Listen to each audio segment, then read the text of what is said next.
என்னை விசாரிக்க யாரும் இல்லை, கேட்க யாரும் இல்லை, நான் தனியாக இருக்கேன்னு சொல்கிறீங்களா? இந்த வீடியோ உங்களுக்கு தான். Welcome to road to Calvary. John 14:16, யோவான் 14:16 சொல்கிறது, என் பிதாவிடத்தில் நான் வேண்டிக் கொள்வேன், அவர் என்றென்றைக்கும் உங்களோடு கூட இருக்க சத்திய ஆவியாகிய வேறொரு தேற்றாளனை உங்களுக்கு அனுப்புவார். நல்லா புரிஞ்சுக்கணும், நாம ஒரு நாளும் தனியா இல்லை. நமக்கு ஆண்டவர் பரிசுத்த ஆவியானவரை கொடுத்திருக்கிறார். இவரை பற்றி சொல்லும் பொழுது God says he is a helper.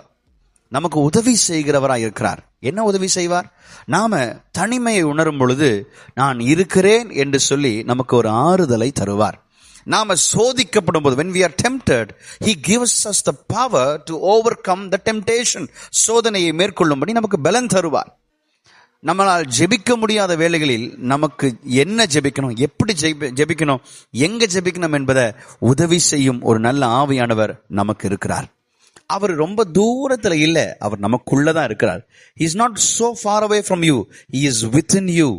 நாம இன்றைக்கு இந்த பரிசுத்த ஆவியானவரை பற்றி கொண்டு, நீர் எங்களோடு கூட இருக்கிறீர் ஆண்டவரே, நீர் என் கூட இருக்கிறபடியால் நான் தனிமையானவன் அல்ல, நான் திக்கற்றவன் அல்ல, I am not an orphan, I am not lonely, I have the Holy Spirit within me என்பதை உறுதியா, கரேஜியஸா, பிரேவா நம்ம சொல்ல நம்ம கத்துக்கணும். இந்த நாளிலும் நாம் கற்றுக்கொள்ள ஒரு விஷயம் என்ன தெரியுமா?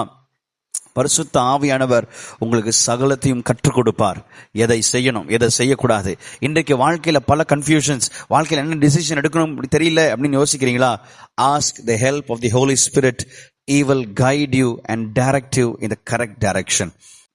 So next time, don't say you're weak or you're alone or you don't have anyone to give you ideas and give you support or comfort. You have the Holy Spirit within you. He will give you power, vision, strength to move on in life. He will give you direction to reach your destination. Hold on to Holy Spirit and ask His help. He will guide you eternally. God bless you.